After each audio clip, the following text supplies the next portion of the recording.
What's up? What's going on? How y'all doing? How y'all feeling?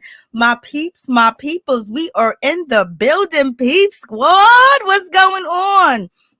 How y'all doing? Let's get into it. We're going to get into Love and Hip Hop Atlanta. Then we're going to catch up on everything else, baby. I'm trying to get better. I'm trying to get well and things of that nature. So make sure you pray for your girl, Mary Jane, that I am okay, baby. And these doctors have a clue when they answer or give me the answer to heal myself, baby. But in any event, let's get down to the situation. Also, don't forget to pray for the people in Florida, especially the ones, that need our prayers, that need the help and that need the protection, because it is crazy out there in Florida. That hurricane ain't no joke, point blank, period. Call your peoples, check up on them, send them a cash app or something. It is crazy. It's one disaster out after the next. Especially the water crisis in Mississippi still hasn't been 100 yet, but let's get into it. Let's talk about Love and Hip Hop Atlanta. We're going to talk about the recent episode, and then we're going to talk about all the episodes that I missed because your girl's sick. Or your girl, got to get better. I can only do one job, but that's my main job. So in any event, so let's get into the situation. What's up, Linda? How you doing? How you feeling? So let's just talk about this. Let's get into this situation. Let's talk about Safaree. Safaree is shady than a mother sucker. Like, OMG. I can't believe Safaree's up here on national TV, basically said he's questioning the DNA of his son legend. Lord have mercy. OMG. Like, damn, Safaree, you going all the way there? Like, I mean, what a travesty. That whole situation is like, for real. Like, okay, like, I mean, like, shit. Ooh, he is embarrassing Erica Mena like it ain't nobody's business. I mean, from his Instagram girls to everybody, and now they kind of suspecting that Rich Dollars is up in it. Oh my God, I just hope Erica did not go back to Rich Dollars. Oh Lord have mercy. You don't need to do that to yourself, girl. For real. That's going all the way down into the gutter. Let Rich Dollars stay where Rich Dollars is at. For real. But in any event, let's get down to the situation. So we got Safaree, he's in the studio. I don't know what noise and racket he was playing in the background, but baby, it sounds terrible. So in any event, we got little Mendeecees. We got Mendeecees in the building. And so, they meeting up and they having a conversation. And then when it comes to, Safaree said, yeah, I love my kids. He's beautiful, but he don't look like me. I was like, what? Like, he don't look like me. And he already mentioned to Erica that he feel like his son don't look like him. Okay. So now Safaree sitting his ass up on TV, basically said he don't believe that baby his. Okay. And so many different words. He's taking all types of shot at Erica. Like, I know, 2 months ago, they was online going back and forth. She was accusing him of being a part of the LGBTQIA community. She was accusing him of dating young girls. And he was basically saying that she's keeping him from the kids. She's trifling. It's been like so much going on in that whole situation. Like, what? Like, yes, it's real trifling between them two. Like, damn, did they ever knew that it was going to end like this? And even Mendeecees is sitting there like, what's going on? What's happening? Mendeecees said, what? Like, he's smiling and he can't believe dude really sat here and said this. I know he felt like, yo, Why are you even going here? And so in any event, Mendeecees says, well, you don't feel like he looked like you? Well, sometimes children have to grow into their look. Did you ever get a DNA test? And he was like, nah, I didn't get a DNA test. And it's basically seeming like he wants a DNA test, that he want to get a DNA test. Mendeecees just rolled his eyes and was like, I can't believe dude even went here with that situation. And you guys already know, when Mena first told Safaree that she was pregnant, baby, she was scared. She was calling her sister. She was calling the whole world. She was calling everybody. Basically say, I don't know how he's going to take this, because basically he wasn't good with the first kid. And I guess he didn't want no more kids. But it also makes you think like, oh shit, Erica, don't tell me you pulled the fast one, Miss Mena. Erica, don't tell me you pulled the fast one, baby. And that baby's not Safaree's, but I don't believe that. But in any event, the way that she was so nervous, and the way that, she had to explain, she was going to tell Safaree, the situation and what was going on, that she was pregnant. And how scared that she was of that. That just it almost gives fuel to what Safaree is saying. And I don't know how Safaree put this shit together, or if the producers put this shit together, but damn. And then on top of that, he doing that like, if you got a question about his DNA, please go get a fraternity test or go get a DNA test, but do it, not on camera. Don't have it a part of your storyline, because that is detrimental to the kid. And we're going to get into that, because we got little Mendeecees speaking about what was going on back then and how bad it was. You know what I'm saying? So we're going to get into that situation. Remember Safaree, he left the house on his dirt bike and he had it upside down. He was so mad that she was pregnant. Almost seemed like he was acting. Now they're flashing back to say, oh, see, he did have some questions, but he did have some doubts, but he didn't say that. He was just upset that he was a father again. Was he upset because he thought that it could be another man's baby? I don't think so. I doubt. I think he would have said it. His mother was down there or whatever. So, so now so far, so what y'all think? Y'all tell me the situation. Safaree is basically dragging Mena into the mud. She divorced him, and he been cheating on her the whole time. Like, Lord have mercy. That's projecting. When you were cheating, you've been cheating, you don't think the other person was faithful to you because you wasn't faithful to them. And that's when somebody start accusing you of cheating. Just look out that they might be cheating. And then Mendeecees is out here being very messy as well. I was like, Lord, Mendeecees out here being messy, basically saying, oh, for real, son, y'all, you heard about that dude Rich, man? Rich was talking about he talking to Mena and things of that nature. And then at the Love and Hip Hop reunion, Rich Dollar was saying that he loved the girl, he touched her knee and everything. And Safaree was like, yo, when I went to that place, the first person I said was up to was Rich Dollars. And so now, Safaree is feeling a whole certain way about this whole situation, y'all. So Safaree, this is going below the belt. You don't do that on TV. Like, damn, your kid gonna see this one day. That's just like, is the storyline not serious? Like, for real? Like, if you had all them questions and all them doubts, you should have took care of that pronto, not wait around until God knows when. And now when you actually bring it up, you don't bring it up to your children's mother, you bring it up to Mendeecees. We ain't never seen you and Mendeecees tight like that. Well, Safaree used to be tight with Yandy, but in any event, and they show, Rich Dollars whispering and, Mena's ear, touching her leg and everything, baby. Erica, you picked a good one, girl. I know she ain't gonna never get married again. So, that's a whole terrible situation all the way together. Like, damn.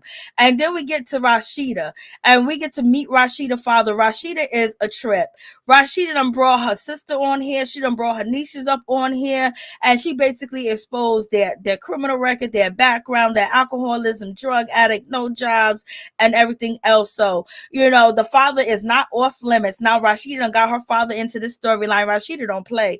Rasheeda keep doing what she do. She gonna come with a storyline. She gonna have something, for you to talk about. So we get to meet Rasheeda daddy. Ain't seen this man and God knows when. She hasn't seen him in 7 years, but we just getting introduced to him on, the show. And this situation is not going too well.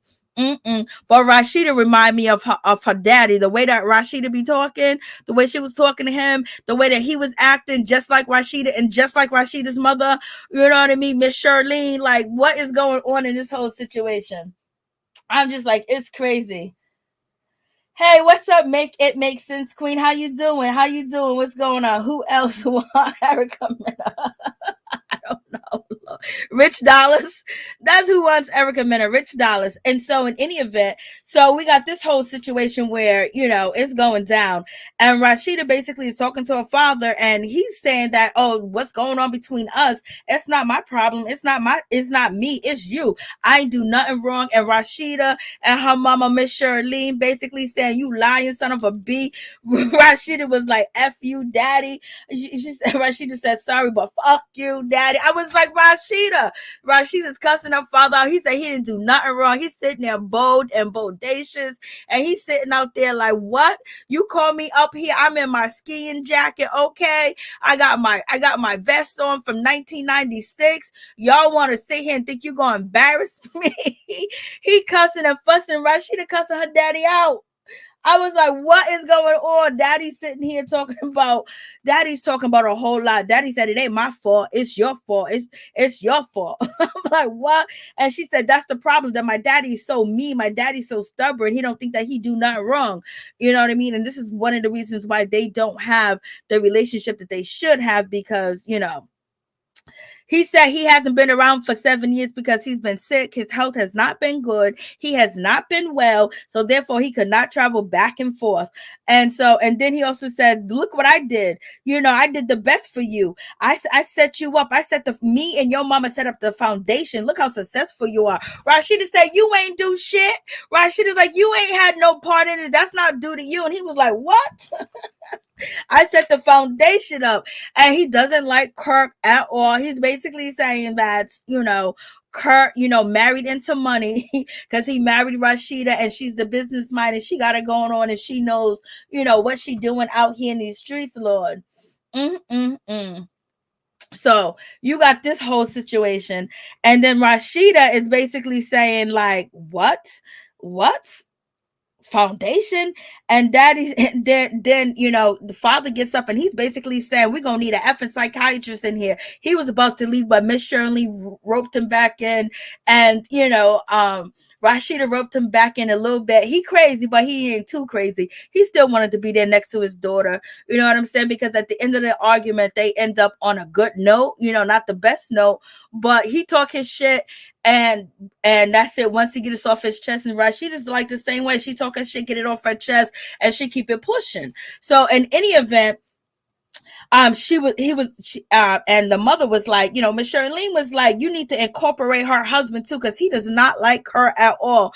And and he was like, that mother effer. I was like, what? I was like, finally somebody getting into Kirk ass for what he did to Rasheeda. Rasheeda is the mastermind of everything, okay? And so, in any event, he showed her how to fish, baby. She brought a whole lake and a river. You know what I mean? But in any event, he was like, him, what about all them kids he got and all this other stuff? And he ain't no good father. And then Rasheeda said, what you mean he ain't no good father? You ain't no good father. I gotta tell you, he's a better father than you are. And I was like, okay, she sounds right, correct on that situation. But we gotta stop real quick, because the situation.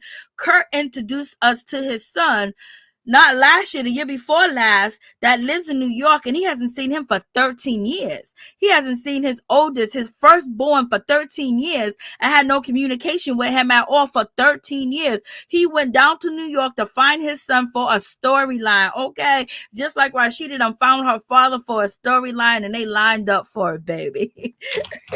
What a whole mess. So in any event, so yeah, Kirk is good with your kids and probably the other kids, but that son in New York and that granddaughter in New York, I don't think Kirk has even talked to that boy or seen his first granddaughter from his firstborn. Okay, so your man is like your daddy, girl. Oh, what a mess. So in any event, they are going back and forth in this whole situation, y'all. And he was like, well, if he think of me like you think of me, Rasheeda, then it's gonna be a whole problem. And he was like, F that, I don't give a F, I don't give a F, I don't give a fuck. And he was just like, you know what, I'll meet with the son of a B, I'll have dinner with him. I was like, what? Daddy came in with all the extra read all about it, extra read all about it, baby. I mean, he came with all that extra. I mean, too much extra. He definitely did come in with all that extra. But at the end of the day, they end up, scheduling a dinner date. So it's just like, okay, Rasheeda and Kirk and her family. She done dragged her family through the mud, baby. They get in the mud, and now we got and Kurt is sitting here like we getting the money, baby. We rich over here. Kurt is a mess, and he's like he's in his slick daddy outfit. He's in his hoochie daddy outfit. Lord have mercy. So we get to this situation where the guys, they're all chilling because Eric done got engaged to Sierra.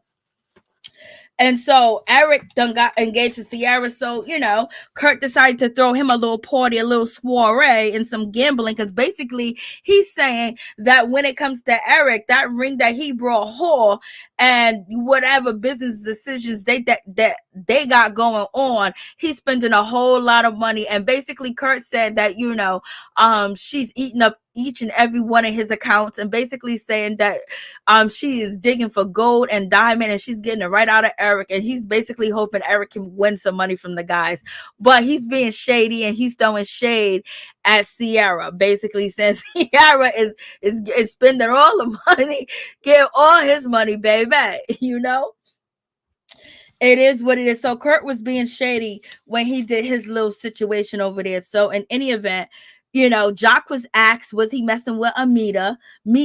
And he said no. And then Safaree was asked by Mendeecees. Here goes Mendeecees being messy. Guys don't like to talk about this shit, thinking that the baby ain't theirs, especially in front of these guys. And Safaree never get respect from the dudes on the show in any event.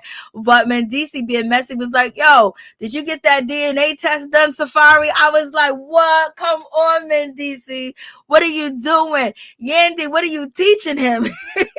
He's carrying a bone, and then he's delivering it. Then he's unpackaging the bone and putting it on display. Let me tell you, straight up and down. So in any event, and Safaree said, didn't you say that the baby has to go into his looks?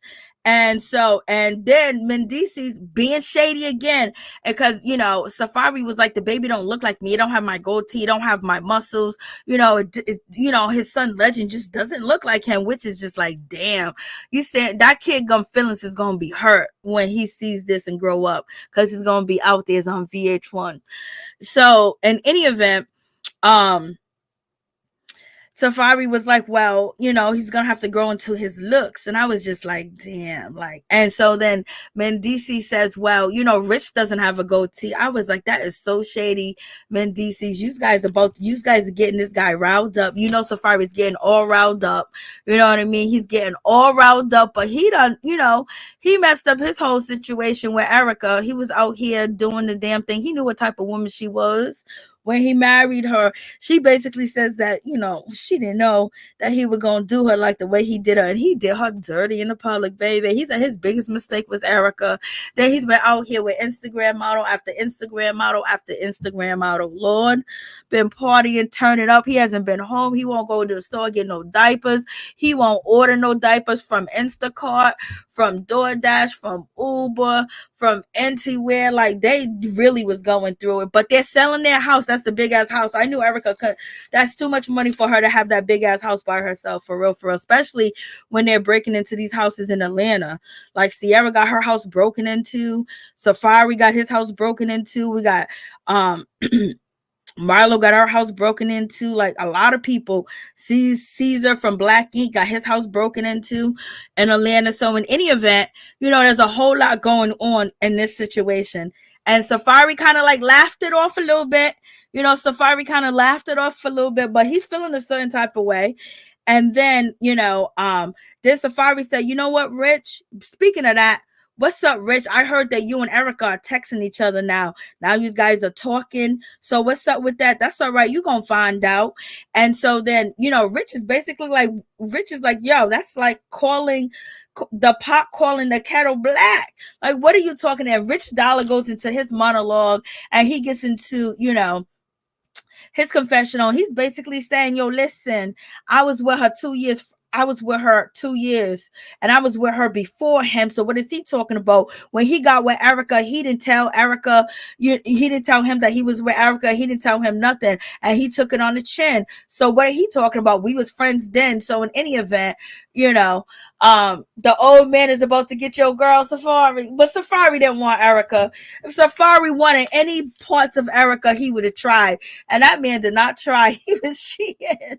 He didn't stay at the baby shower. I'm like, Lord, like a whole mess, a whole mess. So in any event, Rich was like, oh, so you talking about me flirting with her, blase and a third. But that was a drunk flirt. They flirted on the bus, they flirted on the beach, they was flirting. I was like, Lord, like, oof, come on. You just get rid of a Safaree. You don't need Rich. Rich is still playing games out here in the streets. Okay. So, you have that whole situation. And then Safaree said, good luck. And then, it is what it is. And Scrappy mentioned, so Scrappy gets into it. So Scrappy jumps into the conversation and he says something that's interesting and something that kind of like threw me off or whatever the case is. And I was like, Scrappy, why you say it like that? So Scrappy basically, was saying, when it comes to, having your partner, Safaree's pissed off. So Scrappy was basically saying, this is why I keep my bags at the house. This is why I don't get divorced, because I don't want another man, having sex with my wife, my kids calling him daddy. And then what if the dude's gonna be like, yo, them are Safaree kids right there. And what if the dude don't even like me? And Safaree got really upset. Safaree was feeling a whole certain type of way. He was mad, y'all. He was really mad about this whole situation. I was like, Scrappy, in my head, why, Scrappy, why you being messy too? Why are you saying Scrappy, why are you saying, Safaree, putting Safaree name in the mix? You already know he's gonna be feeling a certain type of way. And Safaree got mad, he got upset, but it was kind of weird that Scrappy was basically like, the reason I won't leave home, the reason why I stay home, the reason why I don't pack my bags when I get upset or when I get mad, or the reason why I didn't go through that with divorce, because of that very reason right there. He didn't want to know another dude up in the house. Like, Lord, what about I love her and I don't want to be without her? Well, you know what I mean? Like that, but that's part of it. But I'm just saying, you could have worded that a better way. So, and he also is saying that there's problems at home where he wants to pack his bags, but he don't pack his bag because he don't want that very reason of, he don't want no other man doing, messing with his kids and sleeping with his house. You know what I'm saying? He don't want none of that going on. So I was like, It's a whole mess with Safaree. Safaree's going through the most. And Safaree just really got upset once he heard that. He was just pissed off at that moment because he came to the realization that, yeah, there's going to be some other, men and in his child's life and things of that nature. But, he wanted it that way, because if he didn't, the situation wouldn't have been the way it was. So it just bothers me that he just got so upset and he was just so mad. I can understand that, but damn, dude, you didn't even do half the things, you know what I'm saying, to even keep the woman. And this Safaree threw this chair up in the air, y'all, because he was so mad. He hit the table because he was thinking about rich dollars. He was thinking about the whole situation, and he was upset and he was mad and he was upset, and Safaree wasn't going to try to fight nobody at the table. You know what I mean? He was just mad, just angry about it. And basically he's probably feeling like he's being shamed and he looks like a sucker. You know what I'm saying? And then Rich Dollars is not backing down that, hey, I'm going to do what I want to do with Erica. Then you got Scrappy sitting here giving analogies and shit of that nature. The man got upset and he threw the chair, y'all. He threw the chair. This is him throwing the chair. This is him throwing the damn chair in the air. He can't do nothing right. Poor thing. He can't do shit right. You know what I mean? He's always taking these L's. So anyway, so he throws the chair in the air and everybody's looking to see where that chair going.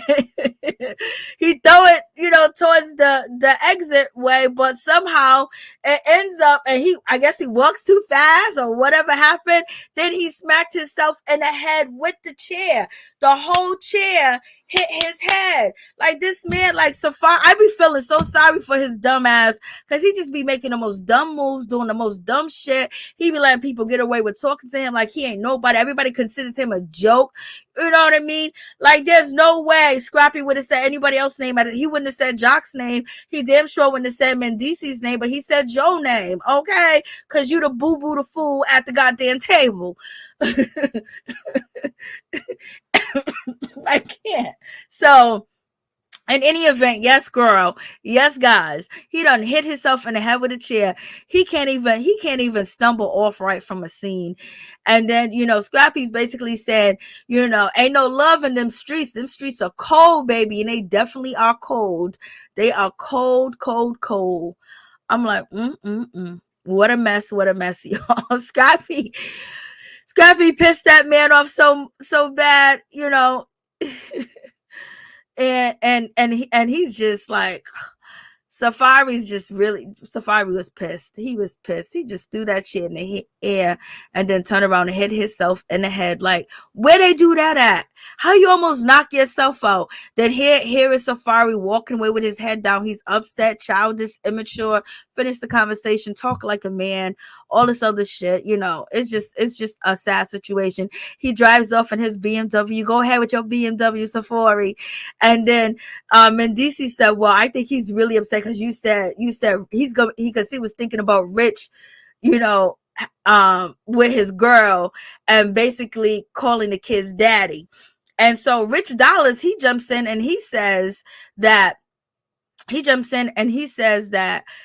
I was talking to her, you know what I'm saying? It was basically she was going through a divorce, and Scrappy said, yo, you don't mess with no married woman because you don't know if they're going to get back together.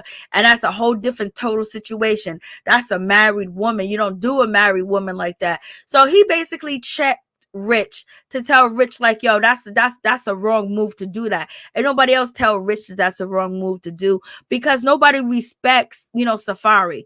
And so, Mendeecees, like, if somebody was trying to holler at, Yandy and they was on the show, or she used to date them, they came on the show, that person better not try to holler at her why she's still married to him. You know what I mean? I don't know if they really married. I think they play married, right? So in any event, or, what's his name? You ain't gonna play with Scrappy like that. You damn sure ain't gonna play with Kurt like that. So, they play with Safaree like that. Safaree's just the butt of everybody's jokes. Okay. So we get to this situation where now Rich Dollars feels like he got to tell Erica Mena, oh my God, I got to tell you, something is coming. Something is a brewing. Something is about to happen, girl. And she was like, what is it? And Rich Dollars basically says, yo, man is going to be asking you for a DNA test. Like, Lord have mercy. Like, I know Erica was too through. She was like, it's not bad enough that he embarrassed me in public. It's not bad enough he cheats on me. It's not bad enough that he only sees his kids once every 3 Sundays. Like, what? So basically 3 months would go by and he would pick his kids up on the third month, you know what I mean? And repeat himself doing that. That's what she's saying about Safaree. I was like, Lord have mercy. Like, this is a whole tragic situation, y'all. Tragic. And Erica was like, I can't believe, like, he would do anything to hurt me, anything to bring me down, anything to dog me out, anything to make me feel bad, anything, just to throw something at me, just to make me hurt. I was like, girl, He ain't playing. He want your ass to hurt. Just embarrassing you.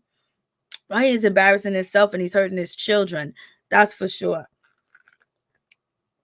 If you had any doubts, you're supposed to take care of that immediately. And maybe the divorce will go into your favor. But in any event, excuse me, we know that Erica Mena has been awarded $4,000 and change a month for child support. So I'm believing that the $4,000 and change that she's getting from Safaree is for the both kids. So either they did the fraternity test or Safaree just did this as a storyline. Okay. Shit, if I was his mom, I would have been did a DNA test. Okay, if that man had any questions, but he didn't have no damn questions about the situation. He was like, we wasn't at a good point. We wasn't at a good time. I would have been. You could do a DNA test yourself. Like, so Erica Mena, she's pissed off and she just like the level of the level that, Safaree would go through, to get at her, to hurt her, baby. It's unbelievable. But she ain't no angel and she ain't sweet either, and she don't taste like sugar and smell like roses every day, that's for sure. Oh, Lord have mercy. But in any event, let's get on to the situation when it comes to the summer party. So we got the summer party. We got Kendra, she's sitting there, acting like, she's sitting there just, just a liar, just a liar, like acting like she don't know that. First, she act like she didn't know that Jock had a baby and all this other stuff. Kendra is a whole mess. Kendra is a whole mess. She's just really on national TV, just embarrassing herself and, just making herself just look terrible. Like, girl, like, what's going on? Wake up. You need to wake up, everybody. Like, what's going on? Wake up, girl. Like, why are you sitting here lying to the girls? Why are you lying to the kids? Why are you lying to the children? Why you even doing that? Like, girl, that don't make any sense for you to put yourself in this type of predicament, and then on top of that, lie about it. Like, girl, you should stand in your shit and own your shit and say that my husband ain't shit. He cheats on me. He has babies. He does whatever he wants to do, and I'm sticking by his side. I am his ride or die to die. But basically, you so embarrassed and you so ashamed of the situation, you gonna lie to your friends, and it's gonna be used for a storyline. If it's not Jock and Kendra and Meda actually putting this whole storyline together, because the shit just sounds ridiculous. Like for real, you guys are really trying to sell us this story, trying to sell us this idiocy. Like, what's happening? Like, what's going on? Like, it don't even sound right. It don't look right. It don't feel right. And it just looks like it's rushed. It looks like they are in on it. Spice, Amita, and Kendra and Jock, but at the same time, Jock do have a wayward penis, so you never know if it's actually true or not. But in any event, it's like, girl, why lie about it? You embarrassed about it? Then if you embarrassed about it, then do something about it. Sticking with that man like that, that would be torture. I mean, straight up torture all day. Like, that is just ridiculous. Point blank, period. That's a whole ridiculous situation, point blank. And then she's sitting there lying to the girls, and then they question her about the situation, and she's basically, well, I'm his 8. He got 8 kids and maybe a possible, and there's like a possible, you got a possible. And so she was like, yeah, that's a possibility, because when me and Jock was on break, I end up getting with, he ends up getting with somebody else and getting him pregnant. I was like, damn, girl, like, you just be, oof. Lord have mercy. The man didn't even have enough common sense to put on a rubber, to put on a condom. He's out here just raw dogging it and come back home to you. Like, baby, like, what's really going on? Like, this is crazy. This is a whole mess when it comes to Kendra. Kendra's just out here like, I'm in love, baby. Then if you in love and you think your situation is all that and then some, and you're gonna stick by him, then just stick by him. Stop lying to the girls, stop lying to your people, stop lying to us. And then the girl gonna act like she don't know Kendra. Like, yo, oh my God. And so now she's being questioned by Erica, so you knew? But in any event, let's not forget Sierra. Sierra got a big old huge rock from Eric, because Eric be spending that Monte. And so we have Rennie Lucci, she's getting support for the summer party because she lost her mother. Rest in peace to her mom. And so in any event, Kendra's being questioned about the situation. She was like, it's a possible. That baby is Jock's. Like, you still lying while you sit there and talking to them. And then on top of that, she's still lying about the situation with Meda, like she don't know Meda or whatever. I mean, and Erica's just like, girl, so you knew? So you had us out here looking crazy? And she was like, nah, this and that. I'm like, girl, if you that embarrassing, you that ashamed, that maybe you shouldn't even be in a situation that you in. Maybe you shouldn't have maybe you should walk away. You shouldn't have said I do to a mother freaker that's on a break. Or if he's supposed to love you to death and love you from here to Kahuhu, why is he out here using unprotected sex and knowing that he's very fertile, knowing that he can fertilize some eggs? Okay. And so in any event, Bambi's pretty upset about the situation. And also, Erica Mena's upset because they're sitting out here rolling for her and having her back, and she's sitting out here telling stories, knowing that she knows what's going on, that she knows what's happening. And so she got them out here looking like Boo Boo the Fool over there at Spice, fashion show that she was having. And then for Meda to want the world to know that yes, she was one of the women that slept with Jock. So when it comes to Meda, it's like Meda was in Jock's first marriage, because she said she started messing with him in 2007. 2008, 2007. So she was messing with Jock when he was married to his first wife, Meda, and then now allegedly she's messing with Jock, while he's with his second wife. Okay. So in any event, when it comes down to the situation, Kendra is going to stand by her man. She's going to stand by Jock. She's going to be with him no matter who he with. And she just still praying and hoping that he can change. But she definitely does got daddy issues because he abandoned her. And then she's out here talking about, I'm paying for his kids. I'm paying his ex-wife. I'm paying his children. I'm paying his baby mamas. She's all in. Before she was even married to the man, she was paying all the baby mamas. And Jock got a down ass chick. He got a girl to sit there, putting money in his ex. She said, I'm putting money in his ex-wife pocket. I'm putting money in his kids pocket. I'm putting money in his baby mama pocket. I'm doing all this, girl. And what is he doing for you? He must be doing it right. Okay, he must be doing it right. And it just seems like your self-esteem is in the toilet. But in any event, she ain't gonna be the last, and she ain't gonna be the first one that played the fool. And I don't know how long Kendra gonna play the fool, but she gonna play the fool until she can't play it no more. That's how long she gonna play the fool, y'all. She gonna play the fool. She gonna be eating that fool, playing the fool, eating that fool, playing the fool. and right now, when it comes to Erica is feeling a certain type of way about the whole situation. What's up, Tyra? Erica and Safaree are the perfect example of a man begging to be with you and then dog you out once he gets you. Perfect. For real. Kendra be giving me someone who wants to fit into so bad. What's up, Major? How you doing? What's going on? How you doing? Thank you for coming through. I appreciate you. And so, you have this whole situation. So, Bambi did. Them are Bambi's nails. Okay, that's the back of the pillow. I was like, I know your nails ain't that long, girl. But in any event, and Spice been, trying to, check Bambi or calm Bambi down and let Bambi know, like, girl, you ain't running this. And Bambi was like, girl, you better back away. So I don't know how Spice and Bambi whole situation going, pan out. But they've been having words. They've been bodacious with their words. And they're kind of like the two toughest girls on the show that can actually, battle. Hopefully they don't fight. I don't want that to happen. But they came, they had a little bit of, arguments and feeling a certain type of way that ain't cool about one another, because Bambi's basically trying to have, Kendra's back, because Kendra's a married woman and she's a married woman and she's been through shit before when it came to, her husband and all that other stuff. So basically Bambi was trying to defend Kendra, but see, this is what happens when you jump into other folks' business. They don't tell you the truth and they don't lie. And sometimes you got to keep the information to yourself.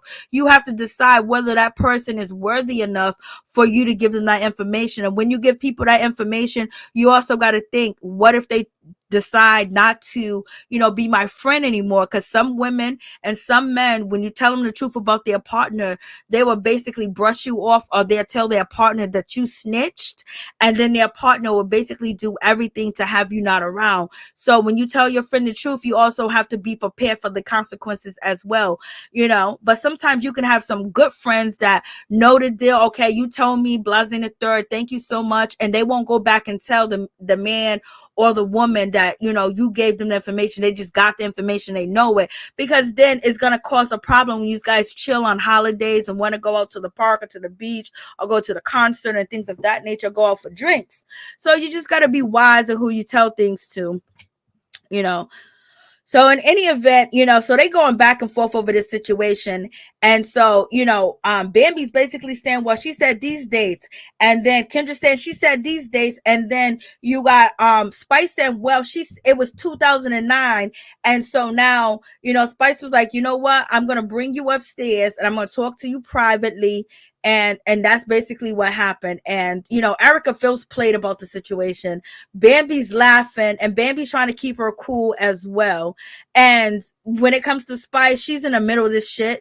She brought the shit to the table. She got the girl the girl's only through here. That's her best friend. If she was a real, she would have talked to Kendra. She would have talked to Jock, but she brung the girl around to start the trouble and basically to have a storyline as well. Bambi's peeping it. Bambi already said that all these girls are fake bitches because they lying, they laughing and grinning in your face and all that other stuff. And she don't like it because she was basically having that girl's back, Kendra, and Kendra's acting like a damn fool. So, in any event, Spice brings Kendra in the room and said, like, if you want to know the truth, you can talk to Meda. And then the sad thing is, when it comes to Kendra already has Meda's number because she helped Meda buy a house. So it's just like, they're playing games. It seems like when it comes to Spice, Kendra, Jock, and Meda, like they're all in this together for a storyline, if you ask me. So in any event, when it comes down to this situation, what's her name? Sierra, you got a good man. You got old school New York. You got a good old school New York man, that has street knowledge, street principles, and also he's not scary. He can stick up for himself, but he don't start trouble. And then on top of that, he got business, he got money, he's smart, and he knows how to flip. He knows how to run a company, and he's better than any man that you've been with on this goddamn show. And you were trying to run this man away. Sierra, you better stop it before he goes for real. Like, I don't even know what Sierra's doing. Sierra's doing too much. So in any event, the house got broken into. He was like, cool, we get another house. He didn't. He be really trying to spoil her, and she be pushing him away. I don't want to be around you. I don't like you. I want to break up. That's only because she has the power now. But when he takes that power away and basically say, oh, you want to break up, peace, I'm gone, and don't call you or whatever, then he takes that power away from you. And then every time you say, I'm going to break up with you, I'm going to leave you, and it's not going to mean nothing to him. He's not going to run. He's not going to jump. So you're playing all your cards at the beginning, and you're playing these cards when you don't need them, because if you really don't want to be without him, why push him away for somebody else to get him? Because he's a damn good catch, girl. And from shooter to, homeboy that you was with, Roscoe, Hosco, or whatever his name is, was a complete mess. They completely cheated on you, dogged you, did everything, had you up in fights, all types of stuff. This man is totally different. He understands that your mother's an alcoholic. He's willing to help her and all this other stuff. And he's not ashamed of all your background. He's not ashamed of your sisters. They drunks too. Your mama's a drunk. You know what I mean? Sorry to say it, but he's still loving her. That's a whole lot of her mother sleeping in a bed with her. Her mother won't take, her antibiotics, so she can get rid of, the infection that she do have because she's too busy drinking. Then Sierra and her mama gonna try to play us on this show and tell us that she's clean now, she's not drinking. If she is, hallelujah, thank you, Jesus, God is good. But in any event, it takes more than that if she won't take her medication to heal an infection because she got to drink.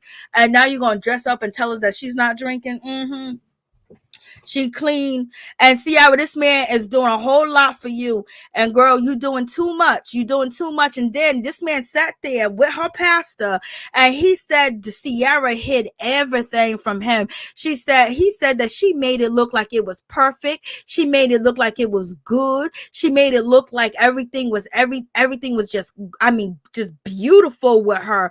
And then he said that she unleashed and she let her true self out. He was like, yo, I can't take it. I can't handle it. Like, she unleashed on me. So this man is willing to put over all this shit that you got going on. And she did not deny. She did not deny when he said that she unleashed this craziness on him.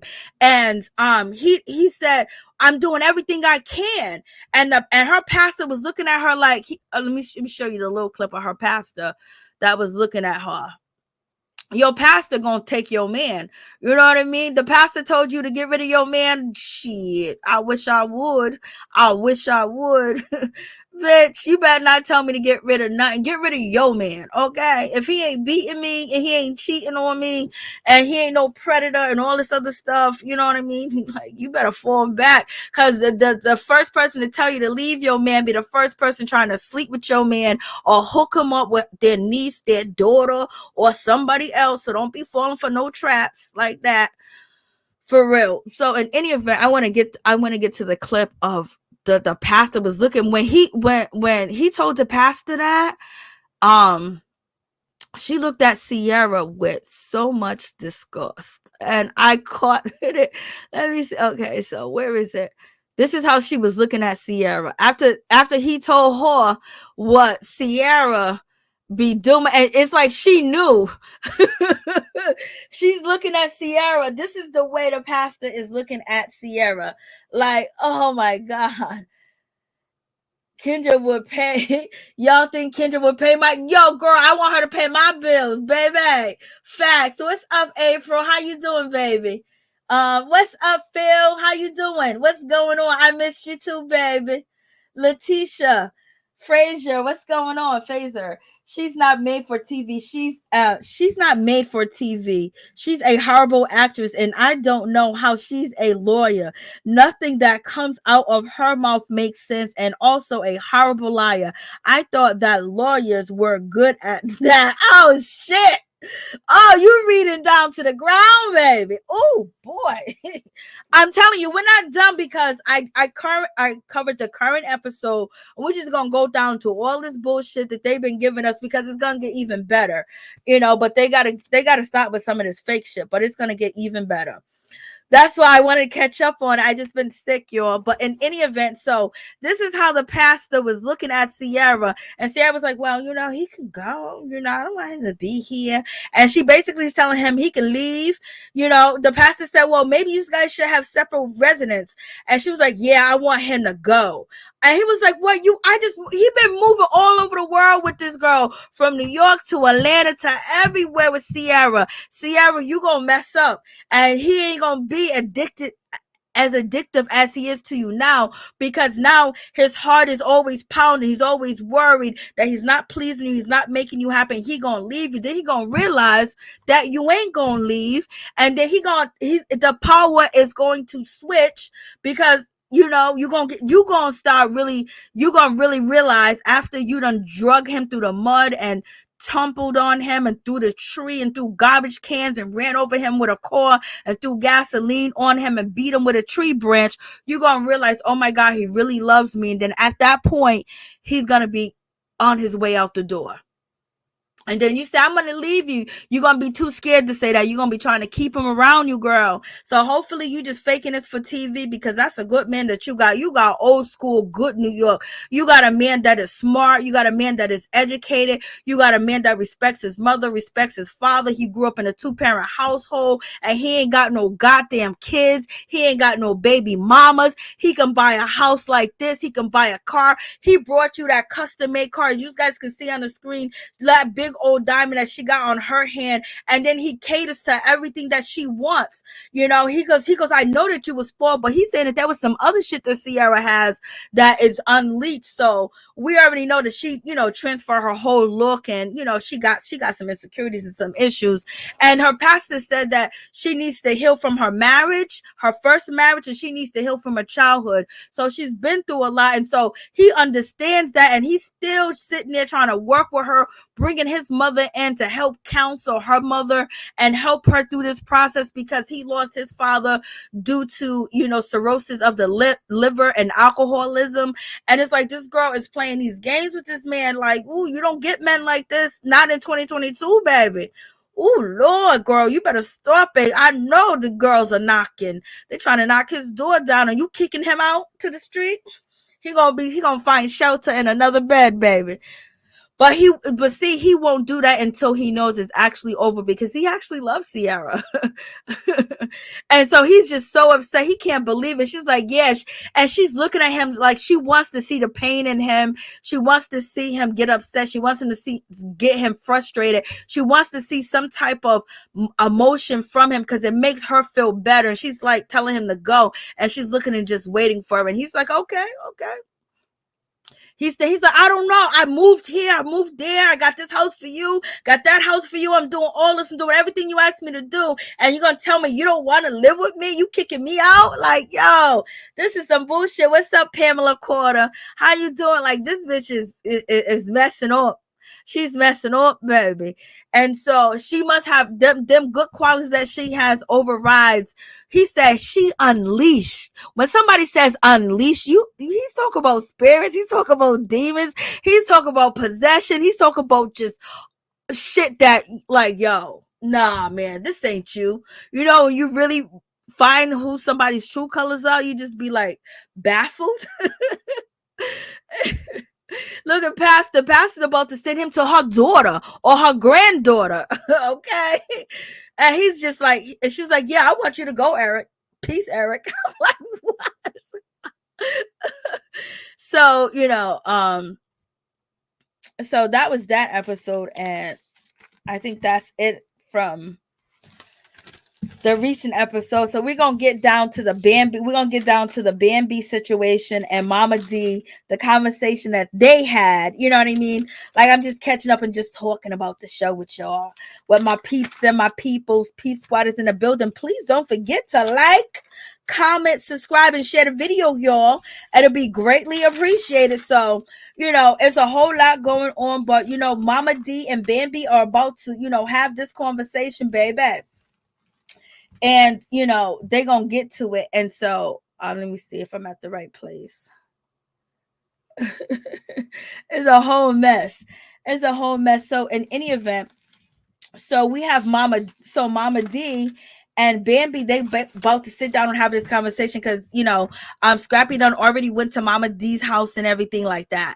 And so, you know, he set up a meeting for Mama D to actually, you know, sit down and have a conversation with Bambi. And so now we get to this conversation, and this conversation, you know, ain't, you know, all that and then some. And, you know, you guys let me know what you think about this situation. So in any event, you know, Bambi, she starts off, you know, with the scene. Let me see if I can actually find the clip of her. So Bambi starts off the scene. And she starts off the scene and she's in her confessionals. And Bambi says, I only could deal with Mama D, Christmas, birthdays, and her dog's funerals. So she said, I only can deal with Mama D 3 times a month. So if she says that she can only deal with Mama D 3 times a month, do you feel that Mama D feels like she's welcome in Bambi's house? I wouldn't feel like she's starting off the scene basically like, I only can deal with this woman these many times, and anything more than that is a problem. So Mama D not feeling comfortable. So does Mama D have the right to feel that she's not welcome in Bambi's home? Y'all tell me that. Yo, Bambi started off the scene like, yo, I can only take her in doses, 3 doses a year. I was like, Bam, what? Bambi was like, I can only do it I only can do it, 3 doses a year. So what are y'all saying? So do y'all think that Bambi is welcoming Mama D into the crib if she started off the scene basically saying I can only deal with her in 3 doses? Okay, so that tells you that Mama D saying that she don't feel comfortable coming to the house, she don't feel welcome. Bambi basically confirmed that in so many different words. She said I can deal with her on 3 occasions. Okay, like Lord, Bambi, why you start the scene off like that, girl? So, and Mama D, I've never seen Mama D this calm and cool and collective in this conversation. Bambi seemed like she's a little excited, but Bambi always got that rah-rah with her anyway, but she wasn't rah-rah with Mama D. It just always seems like she got that resting bitch face, like, you know what I mean? Especially when Mama D comes around. Hey, what's up, Norris Tony? Good evening, Jess Vicenta. So, I'm just like, Lord have mercy. So in any event, so they're having this conversation. Mama D says, I don't feel, she said, I don't feel like, I'm wanted here. And then Bambi says, Mama D says, she doesn't feel like she's wanted here. And she says, Bambi, your mom come in the house. She come in and out the house. I think I should be able to come in and out your house. Then Bambi turned around and said, girl, this is my house. This is my house, and my mother come in and out of here. This is your son's house, and you his mother, and you can come in and out of here as you please. And if you don't feel comfortable, that's on you. That's your fault for feeling that way. Okay, so she makes that point that that's in your head. But girl, you started off your scene saying that you only can take her in 3 doses. Okay, like what? That's what you said. And so that's what Bambi says to Mama D, and they're really having a cordial conversation. And Mama D said, well, Bambi, you pack up the kids. Bambi, you be packing up the kids and you be bringing them to California. Why can't you pack up the kids and bring them to my house? So, that's what Bambi's basically, telling, Mama D about how she fit. That's what Mama D is telling Bambi how she feels about the situation. And she was like, yo, you pack up the kids and you bring them all the way to LA. How come you can't pack up the kids and bring them right to me? I'm right down the street. I'm in Atlanta. And then Bambi says, and she says, pack them up and bring them right to me. I'm right down the street. Remember when you was a kid, you used to get packed up and go to your grandmother's house? I was like, oh shit, there go Mama D. Mama D talking her shit, but she was talking her shit so nice. And she was kind of like, saying it in a way where it wasn't how Mama D normally gives off her thing, but she was nice about it. But you had to catch Mama D said, just like when you was a baby, it didn't come out clear, but that's what she said. Just like when you was a baby. And Bambi said, you're supposed to be my support team. You're supposed to be, you're supposed to be here. You're supposed to be helping me. You're supposed to be a part of that. And so basically Bambi is calling out Mama D saying, how come you're not a part of my support team? And Mama D basically said, all you got to do is pack up the kids and bring them here. I'm like, Lord. And Bambi said that you're supposed to be, my support team and everything like that. Mama D said, I should not have to come to your house all the time. Sometimes you should come to my house. And Bambi said, well, if my family lived here, they would be here. And Scrappy was like, yo, well, she needs that support. Like, basically Scrappy was saying her family would be at the house if they had that support. But at the same time, I don't think Scrappy makes her family feel unwanted.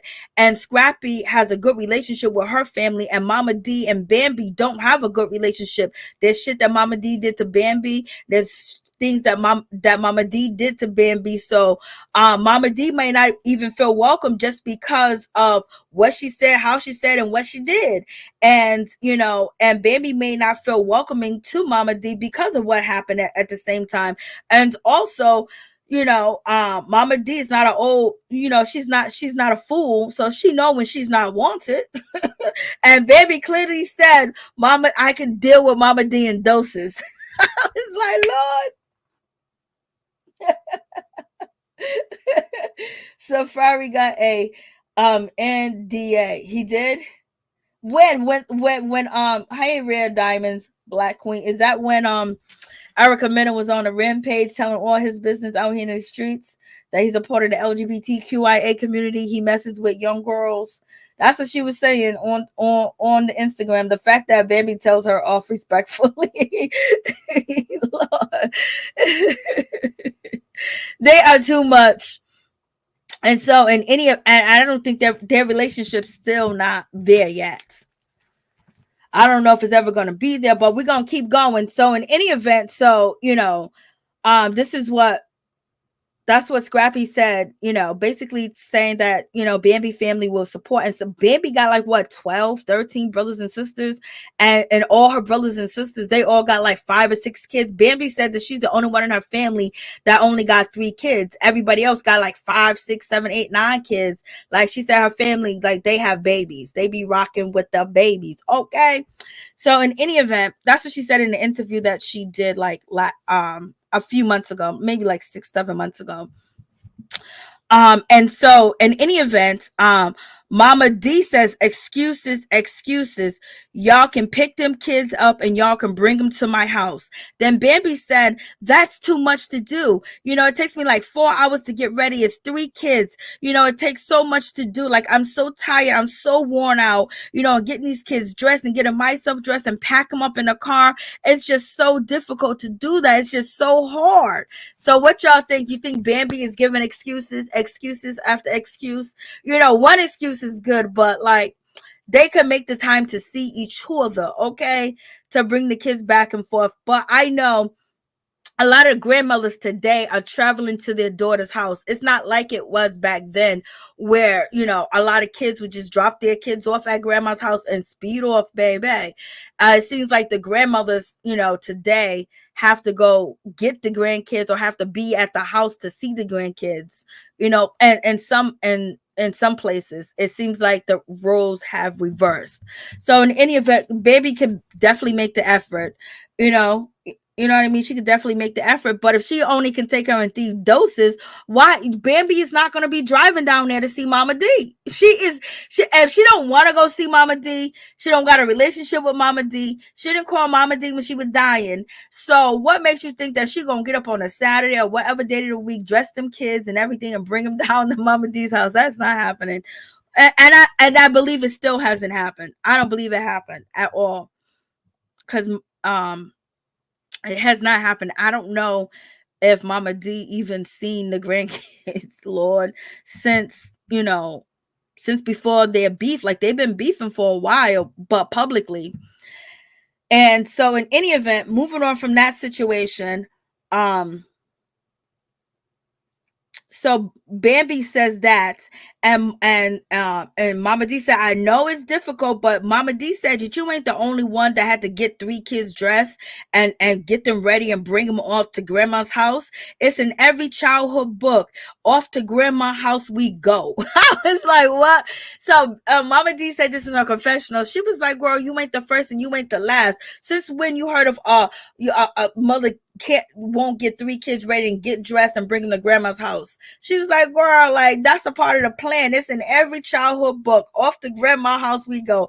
I was like, okay, that was a good one. That was definitely a good one. But Mama D can make the effort. Mama D saying that she is making an effort. And so in any event, at the end of the day, they're going to agree to try to put the effort in. So Mama D said, yes, off to grandma's house we go. I was like, Lord, Bambi ain't packing them kids up and going nowhere to see Mama D. Let me tell you. Scrappy, you better pack them kids up to go see Mama D. Go see grandma, okay? And also, as they're having this conversation and talking, Bambi is very cool, but she just got that mean mug on. But that's her natural face sometimes.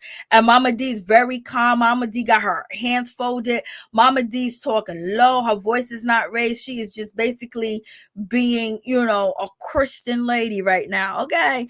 But in any event, this is the crazy thing. I don't know if you guys noticed this, but when Bambi, tried to get the son to go to grandma, he refused to go to grandma, and it's like he don't know grandma.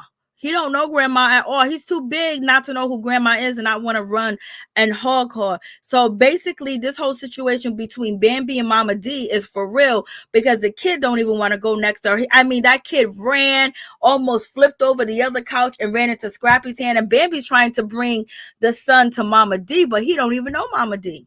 He don't even know her. He don't know her. And he wouldn't even, like, when she tried to turn around and try to look at him or say anything, the kid was like, I don't know you. You are a stranger. Okay, so Mama D really ain't seeing these kids. Like, this is not just for TV. This is real life. So in any event, she sees Scrappy's other kids, that his other daughter with Erica Dixon.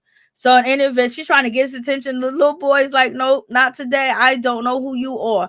And then Scrappy basically is calling them both, see how catty they are, see how petty they are. Like, they're arguing about who's going to drive where. This is what I'm talking about. They're arguing about who's going to drive where. And he already said Mama D and Bambi are just alike. You can check it out on my YouTube channel, my main page. He said it right, standing right there next to Bambi. He said the same thing that I'm saying. I'm like, Lord. He said, look at them being so petty about who's going to be driving. I was like, yep, that's right. And we know Sierra house got broken into. And, yep, Sierra gonna lose this man. She keep acting up.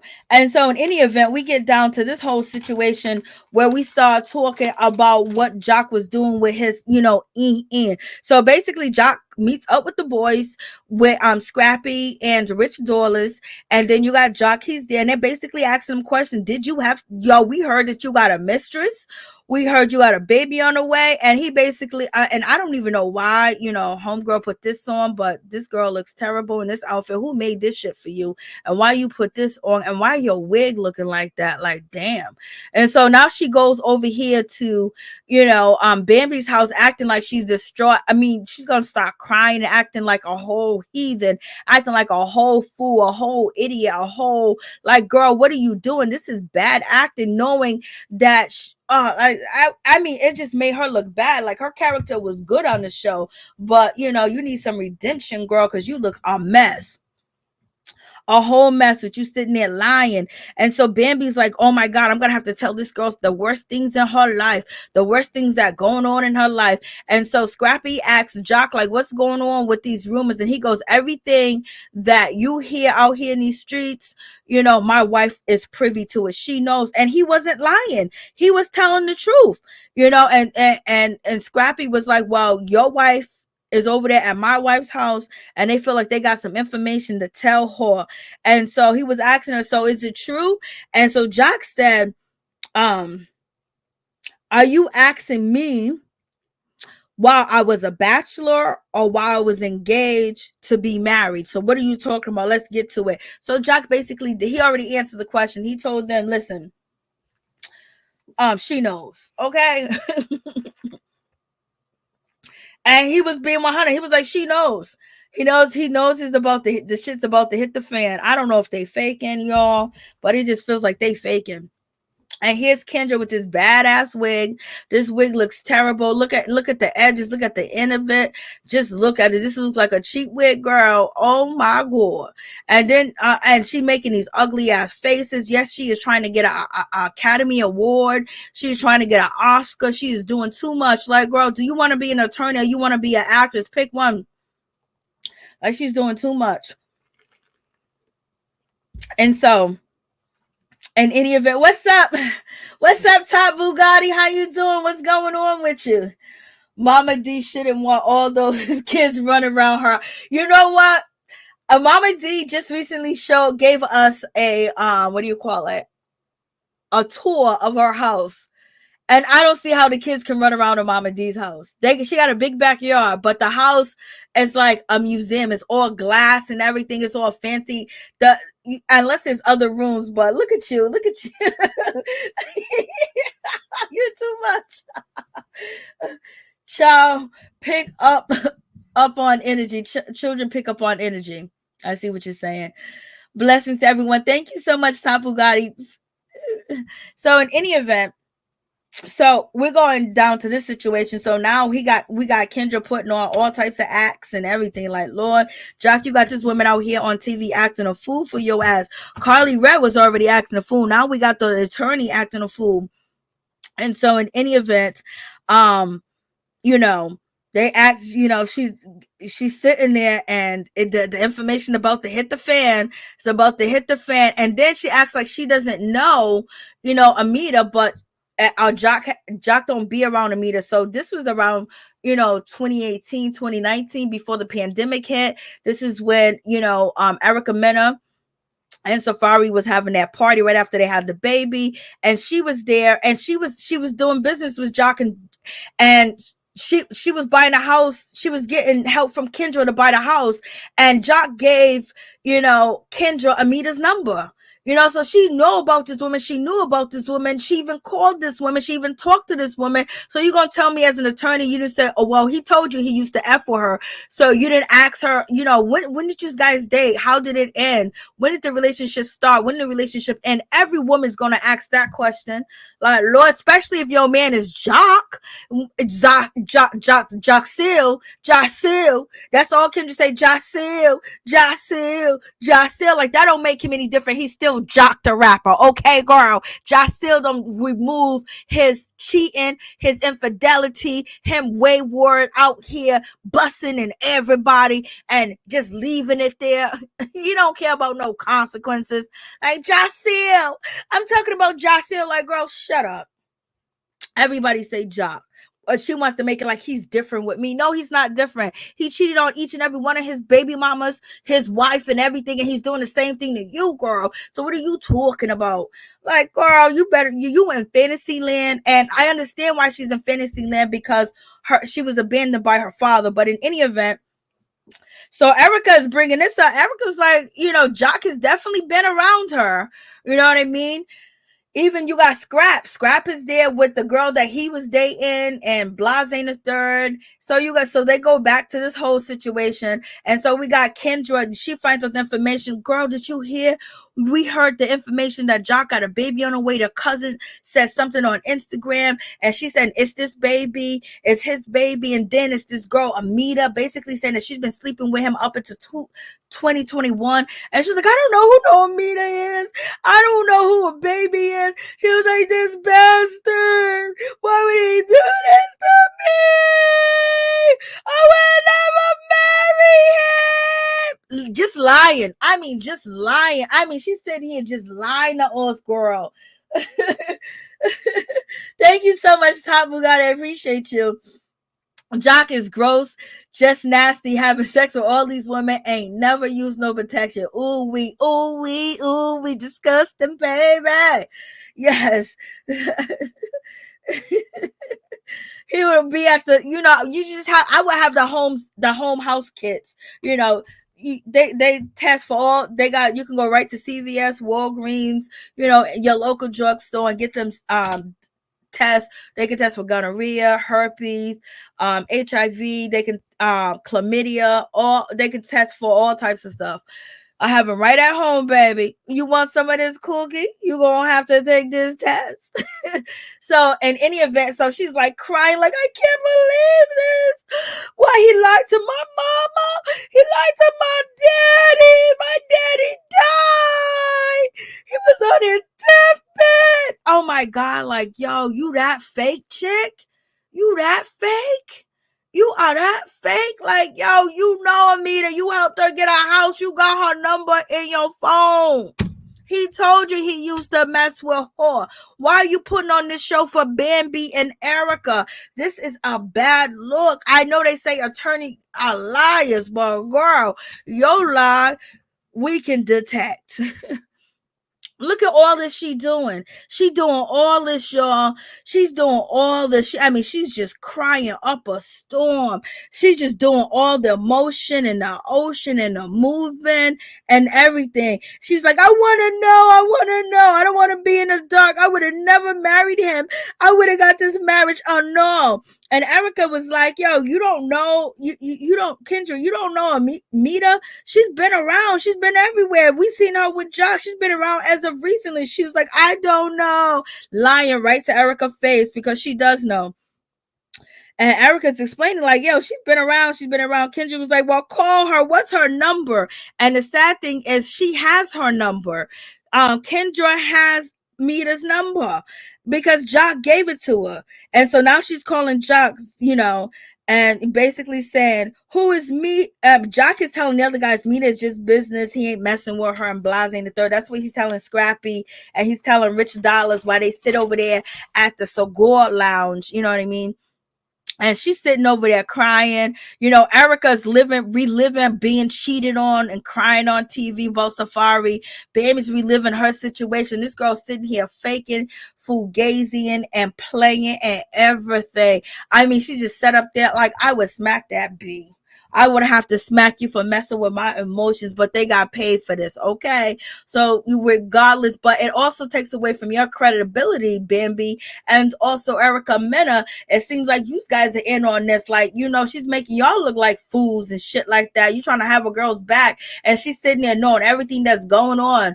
You know what I mean? Just sitting there, just faking. Oh, what a mess.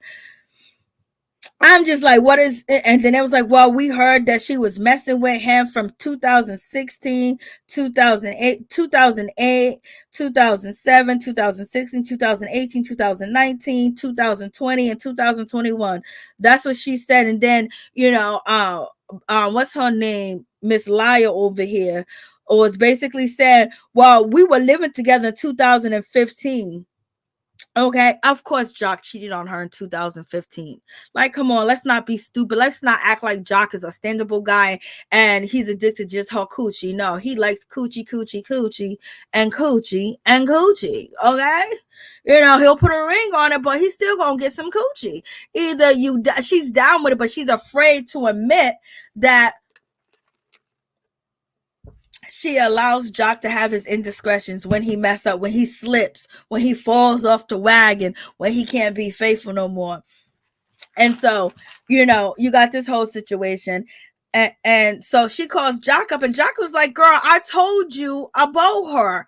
And look at her. Look at all this crying, baby. She must have been hitting her hands in her eyes. She must have been poking that ring in her eye, doing all this crying about all this other stuff. And then after she does the crying, this is what she does. Now she's mad. Now she's arguing Jock because he knows. So now she's playing in Jock's face. She's playing in our face. She's playing in everybody's face. She just playing, just playing.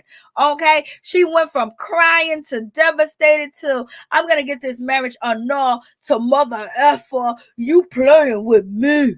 Like, girl, you just a fake Betty. Fake Betty. Fake Betty's in the building, y'all. So, and Jock is like, I told you about her. And, she's acting like she has no idea what he's saying. Like she's all lost, and she's looking at him all crazy. The tears done dried up. She didn't miss no makeup, the way that she was making all them ugly faces and peeling back and smashing her hands into her face. Her makeup is still on point. Okay. She ain't nothing but a lying Betty. So in any event, and if your name is Betty, my bad. So, and basically Jock says, I told you about her.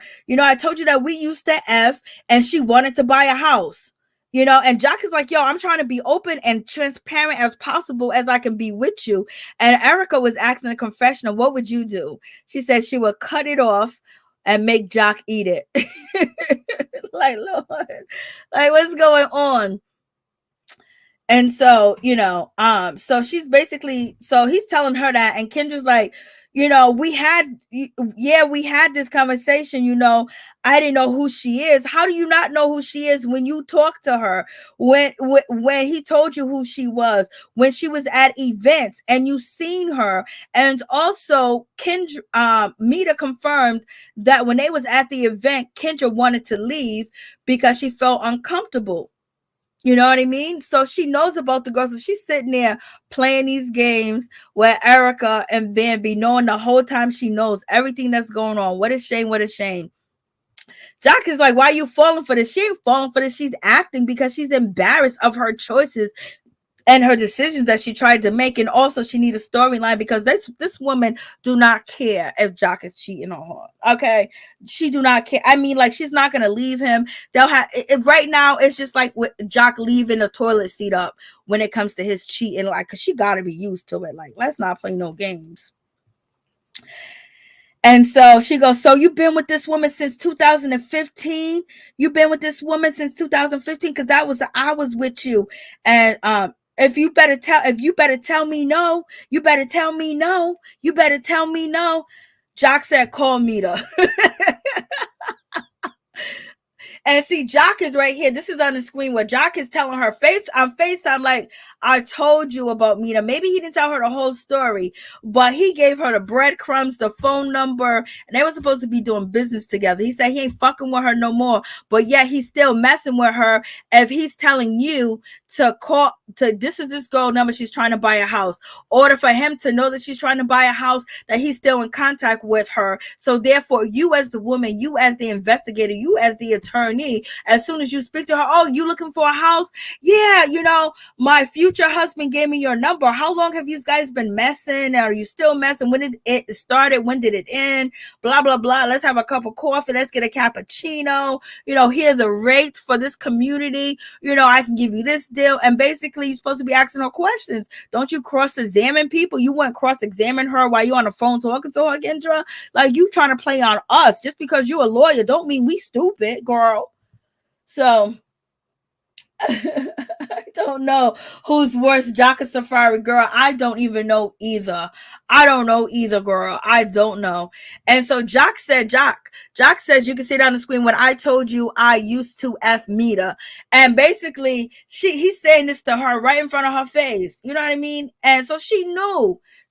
And then they call Meda, and then Meda's not being honest on the phone, because Meda first said, Meda first said 2009. That's what she said to her. But Meda, when she first was introduced to us, she said 2000, 2008, 2009, 2010, 2011, 2012, 2013, 2014, 15, 16, 17, 18, 19, 20, and possibly 21. That's what she said in front of Sierra. That's what she said in front of Spice. And Spice brought that girl to come through and do what she do, because that girl, Meda, got her nominated for a Grammy. Okay, so she gonna have the Grammy girl back. And plus it's a storyline. Okay, so like I said, I think Jock, Meda, Kendra, and Spice are eating off this storyline. Okay, and Cardi B tried to eat off of it too. So in any Karlie Redd. So in any event, Meda said 2009. Then she turned around and she said, no, not 2009. It was 2 to 3 years before that. And the Bambi said, what are you talking? You said, so you saying 2009 or 2017? And she says 2 to 3 years before, 2009. And so then, Kendra was like, well, huh? Well, I'm hearing this. Have you been messing with my husband? Have you been messing with Jock since I've been with him? And whatever the case is. And so basically she has this fake conversation, so, and Jock was like, why are you doing all this? And she's look at all these faces that she's making, looking like she got a bald spot on top of her head. You know what I mean? Like that wig, that little hair open to the skin, the little waves is too much. She's been making all ugly faces all night talking to these girls. Just a pure fool, And then now she's over here arguing with Jock, like, she's over here, I'm gonna stay with you, but I need to know what happened. Did you cheat on me? No, I didn't cheat on you. Okay. Well, Jock was like, well, we ain't never been married before, and you ain't never been married before. So let's go to church and talk to the priest. Let's talk to the priest. Okay, like she ain't even upset. She ain't mad. Where's your tears at? You know, she knew about Meda because she can't play that role that, oh, this was behind my back, as he told her. But she's just acting stupid. And she, you know, she's playing for a storyline, and Jock looks like he kind of tired because Jock don't want to look like the bad guy. I don't understand. Why would this queen choose him, though? He comes with red flags. No need to dig for them. They are all right in front of their face. In your face, poor thing. I know. It's just, you know, it's a whole situation. It's a whole situation. Now we got Shekinah. Shekinah's in the mix of this situation. She drunk now. Shekinah's basically saying, Spice, you done lied to me. I heard that Meda was sleeping with Jock in 2000. She just slept with him, you know, a few months ago. So where is Shekinah getting this information from? And you know, Shekinah information be all messed up. But Shekinah's saying that Jock done slept with this girl recently. Okay. So we got this whole situation. Then Meda comes in and she basically says, well, when it comes down to the situation, the last time I messed with him was 2019, but I didn't mess with him, you know, recently. And I lied, you know, to his wife on the phone because I felt like I wanted to protect him. Or why did you want to protect him? You know, why would you want to protect him? If you wanted to protect him, you wouldn't have came on this show and said that I'm sleeping with Jock and I've been sleeping with him up until 2021. So stop playing these games and thinking that we stupid too. Okay, y'all are stupid, not us. We just watching y'all. Okay. But, you know, you want to get love and hip hop back to where it used to be. Y'all need to come more authentic with the situation. Very more authentic, because, you know, this seems like it's going to be a good season, but the fakeness, y'all need to scratch that shit out. You know what I mean? Because y'all used to go viral every time an episode goes on, but the fakeness ain't going to make it. Okay. So in any event, she's saying all this. And so, you know, so now she's talking to Shekinah and she said, well, I lied to her. I lied to her. Like, why would you lie? So you lying, Kendra's lying. You know what I mean? Jock seems like he's the only one telling the truth. But Jock did have a Floridian slip and said 2019 when he was sitting there with the pastor. Okay. So in any event, so because, you know, Shekinah said, I heard that he was hitting this cat in 2022, and she said no, it was 2009. And so what's her name, Spice, she confirmed that it was 2009 or whatever the case may be. And Meda's basically saying, he gave her my number and I had her number because, you know, I was house hunting, and he gave her my number so she knows who I am, you know. And he was basically saying at a birthday party that Jock was there with Meda. I mean, Jock was there with, you know, Kendra, and she felt uncomfortable because Meda was there. And she said Jock told her that. And so then Jock Meda, you know, Kendra left because of Meda. So she knows about her, but I don't know why she acting like she don't know what she looked like. She don't know anything about her. She's seen her before. They've been at the same place at the same damn time. Jock ain't running. Jock ain't hiding his shit. He's letting her. He told you, I used to deal with her. You had all information to ask her. You can cross-examine. And Mena's just sitting out here telling the world that, you know, she done slept with Jock. She's trying to come in between his marriage. I don't know why you feel the need to prove or tell the world that Jock has been cheating on Kendra. We don't need you to tell us. We know it. We don't even have to be there. We don't even have to be in Atlanta. We know Jock is getting some punani somewhere else. Okay.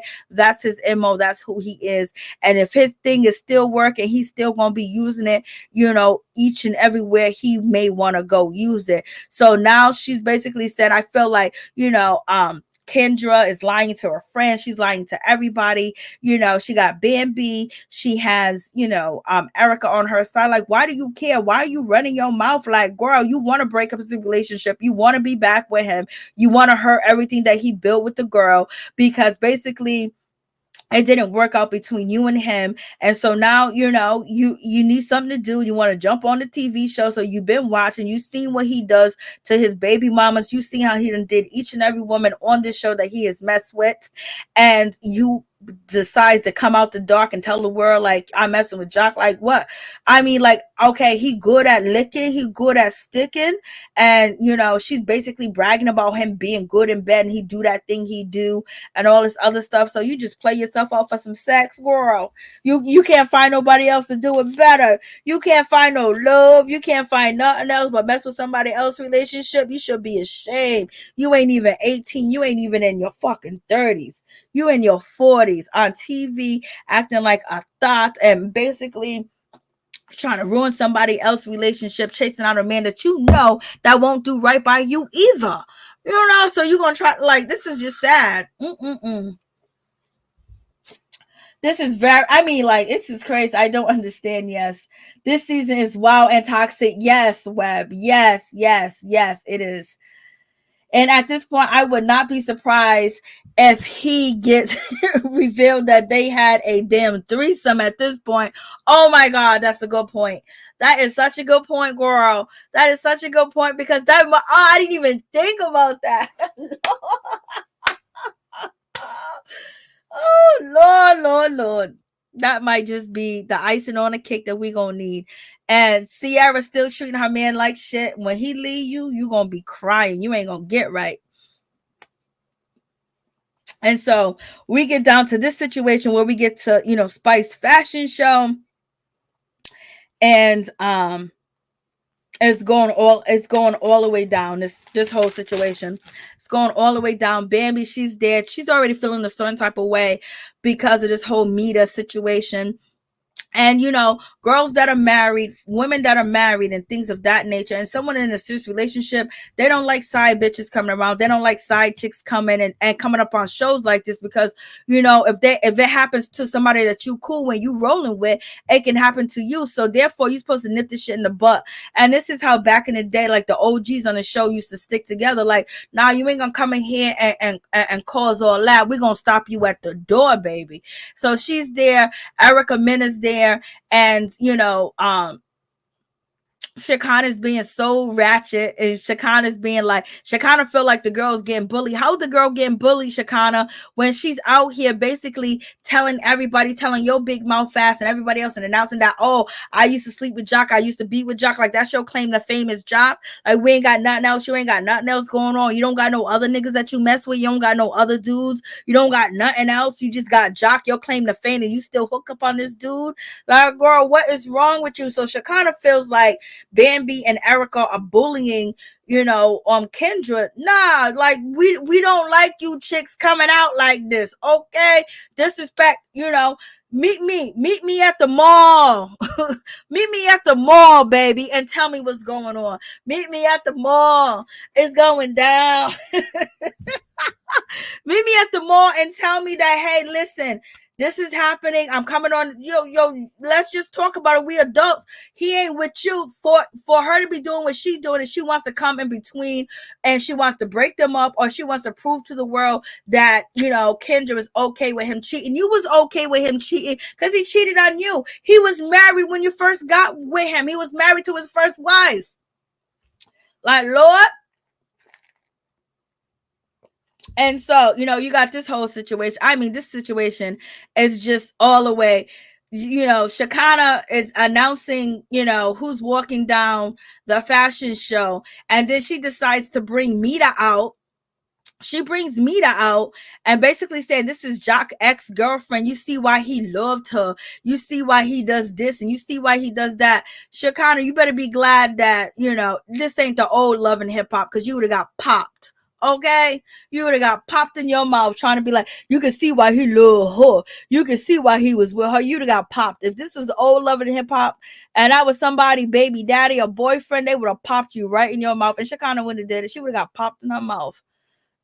She know better. She know who to do that. And plus, Kendra ain't there. What Kendra was gonna do? Kendra know about the girl. Why Kendra gonna be upset? Her man is what embarrassing. What a mess. Shekinah is a whole mess. And so now you got Bambi and you got Erica. Basically, they're confronting you got Bambi and Erica are basically confronting her like, girl, what's really the dates? You said 2017, you said 2019, and then Sierra comes along and Sierra said that she said 2018, 2019, 2020, 2021. And so, they're questioning her because like they was talking to her on the phone, and then, they hearing all these dates, so they're trying to find out what's going on because they looking out for a married woman, which other married women do that, And so in any event, and Kendra's not there to defend herself. Her and Jock wasn't going to be there, and so now it's getting beat out of hand. And so when it comes to Meda basically said, don't be asking me about my coochie. Don't be asking me about my punani. Don't be asking me about this. Don't be asking me about the timeline that I got on that. Don't be asking me about any of that. Blah, blah, blah. That's none of your business. And Bambi was like, girl, you better pipe down because that ain't the same energy you had last time you had on the phone when I was talking to you. If you want this to be this situation can go a whole nother way. I was like, look, and homegirl got quiet. She got quiet once Bambi said, yo, this can go a whole nother way. And so, with that whole situation, then that's when Spice jumped in, and Spice was like, hold up, ain't nobody mother upper gonna be talking to her like that. And who knows what Jock has been doing? You can't speak for Jock. You don't know who Jock is. You don't know nothing. And y'all ain't gonna be coming up around here ganging up on her. And Spice is talking her mess because she saw Bambi flopping it. So this is like 2 times that Bambi was saying what she was saying, and Spice jumped in, was trying to basically say, girl, fall back. And this is, so this is the second time. So I don't know if Bambi and Spice are going to get into it. I hope they don't. But in any event, we shall see how this is going to go on. We know Bambi ain't backing down, and we know Spice ain't backing down. So hopefully everything, remains cool with the girls. But in any event, they're questioning her about the whole situation and the dates and the time that she's giving. And then, Spice jumps in and said, well, it was 2009, but she said this, she said that. Then Sierra comes in and, they're questioning her. And now the girl's acting like she's nervous. She's acting like she's scared. And why you guys are worried, but you done jumped your big ass up on TV telling everybody that you done slept with Jock in these many years. Then you changed the years, and it's this year, then it's that year. Then only person that can confirm your story is Spice. So the last time he was with him was in 2009 because he went down there and tasted your cookies. Okay. And so, she's acting all shocked and surprised. Like, come on. Like, this is like, girl, like, fall back. Like, you're doing too much. Like, you got 2 women that have been cheated on before. Erica's still getting cheated. She didn't get cheated on no more, but she's going through hell. So in any event, they're not going to be king till you running around here, and Shekinah doing what Shekinah doing. And then your story ain't straight. They're hearing 2 different stories. The story from your mouth should have been correct all the way. Just like the story from Kendra's mouth should have been correct, and it wasn't correct. And so Erica was like, girl, I don't know. Erica's like, girl, you don't want around here telling everybody your business and letting everybody know that you mess with Jock. Like, it wasn't us. Sierra came and said, she said all these years, girl. She said 2009, 2020, 2021, and a possible 21, so then, they move. So they're like, girl, what are you talking about? You the one saying all this. Nobody asked you, was you sleeping with Jock? And then, Spice is getting upset. Spice moves out the way. Y'all ain't going to do this to her. And so Jock already said, Jock, you know who the fuck Meda is? Quit playing. And so Meda was like, well, you guys are getting played because she knows about me. And then Spice says, yes, Kendra knows about us. And so she knows about us. And then Bambi was like, oh my God. Like, then why didn't you say anything? Bambi's like, oh my God, I was like rocking with this girl, trying to have this girl's back, and I'm getting played. Bambi said, you guys are nothing but a bunch of fake bitches. Bambi called them all a fake bitch. And then she walked away, each and every one of them, except for her friend, and that's Erica Mena. But she called the rest of them a bunch of fake bitches to their face, everybody. And she walked away, and she's like, she's pissed off. And so now they're like, I can't believe. So they're like, oh, that's right. And Erica was like, yeah, Jock said you did know who she was. And so then Meda comes. I don't even know what's going on. Meda comes, and now she has an award she wants to give this award to Kendra for faking and acting like she didn't know who she was and acting like Jock don't be cheating. So she done give an award. So she's basically looking for clout. She's looking for attention, and she's looking to be on the show, and she's coming in as messy as possible. Okay. Just downright messy. And Jock is like, yo, she's supposed to be my ace. We were cool. I don't even know why she's doing this, for the money, for the clout. And so in any event, I love me some Karlie Redd. Karlie Redd said, I would take this award for Kendra and Jock. Yes, I would accept this award. I would say, yeah, he's a cheater, you know. And then Shekinah turned around and said, I don't know why you guys are mad at Meda when he been fucking Cardi B since 2019. He had sex with Cardi B in 2019. So this is what, you know, sometimes you can't believe what Shekinah says, but that's what Shekinah had said. And so then we got Bambi and Erica. They going back and forth, and they got a little beef. You know, they're having a little friendship issues. And Sierra feels like y'all shouldn't have questioned me. Y'all kind of like ambushed me. And then basically they're saying that they haven't been there for each other and blah, blah, blah. So you got that whole situation. Then you got Safaree. He moves on to this situation where Erica Mena, to me, it felt like it was a real moment when she was basically saying that I gave you chance over chance over chance. That's how much I loved you. And the way that, you know, I know that feeling when a motherfucker ain't no good and you just give him a chance because you believe in him. You believe in him. But, you know, you got to do what you got to do. And Safaree's like, I'm sad and all this other stuff. And then Safaree says to her, how come Legend don't look like me? I wish Legend would have looked more like me. And then Erica said, well, Legend looks like me, and our daughter looks like you. So Safaree's already planting, you know, in previous episode that he felt like Legend is not his son. What a mess, what a mess, what a mess. And so you got that whole situation. And I was like, damn, girl. Like, oof, wee, Erica, this man is just dragging you through the mud. He gonna hurt you any type of way he can. He done already destroyed the marriage. So now we have Kendra and basically, you know, Jock at the pastor. And Kendra saying, well, Meda been around since 2008. Well, that's when you was deep with your first wife. So you're going to tell me you was deep with your first wife when you was with Meda? And he's like, yeah. And he was like 2016, 2017. She said, so 2016, 2017, 2018. You know, Jock said, no, that's not true. Then she said, well, Jock, she said 2019. And Jock said, no, it had to be either 2010, 2013, or 2012. That's when Jock said that he remembers messing with Meda around 2010, 2013, or 2012.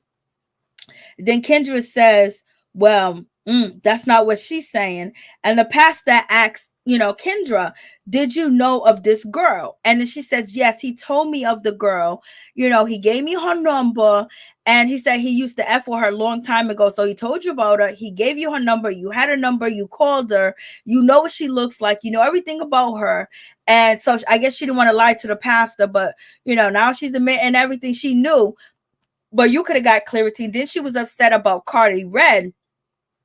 And Karlie Redd, you know, Karlie Redd jumped out of Jock's birthday cake, and Jock was feeling on her booty, okay? He was feeling on that booty. Whether it's plastic or not, he was feeling on the booty.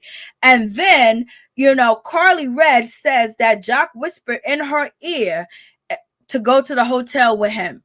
I believe Cardi's telling the truth. Jock ain't got no chill. And so in any event, Jock and Kendra's having this conversation with the pastor. Once again, the pastor stay busy. Jock and Kendra must be tied and really good for the pastor to have time for them. Or, you know, he's getting promoted on TV. So, you know, he's his debut role. He got celebrities on the on you know, the show VH1, basically, you know, Love and Hip Hop Atlanta. And so in any event, so that's what Jock said. And Jock, and then Kendra said, oh, a while back. You just said that she was a while back and you used to mess with her, but you didn't tell me anything else. And then Jock said, I haven't messed with her since I've been with you. So we know Jock is lying. And then, so in any event, Jock said about the Karlie Redd thing, he should have said something to her, but he didn't want to add on to the plate because he done already had a baby on a girl when they had separated, before, they was getting married, they ended up separating. And so then, Jock ended up sleeping with another woman. And she said, how come you didn't use protection and things of that nature? And he was like, I did use protection. I did use a condom. But he said, I should have. What he tried to say was that when he's trying to say he put on a condom, and he's trying to say that he should have pulled out before, he let this go. And so basically he said when he pulled out and he had let go already, that maybe it fell out on side of the condom. Maybe the stuff fell out or whatever. He was like, come on, Jock, we don't believe you. You're lying. You didn't put one on. You don't even know what a rubber looks like. Okay. You don't even know what one looks like. So, so when it comes to, Jock in this whole situation, he basically said he has not messed with Meda in 2009. He said he hasn't messed with Meda since he started messing with Kendra. Okay. So we know he's not telling the truth. And then, we move on to this situation. We get to Mendeecees' son. And this was like kind of like this was like something that, I speak about and I talk about when it comes to, the children, how the parents be up here, embarrassing, their children and things of that nature, and the way they be acting, the way they're behaving. And then, one day it's going to, affect the children.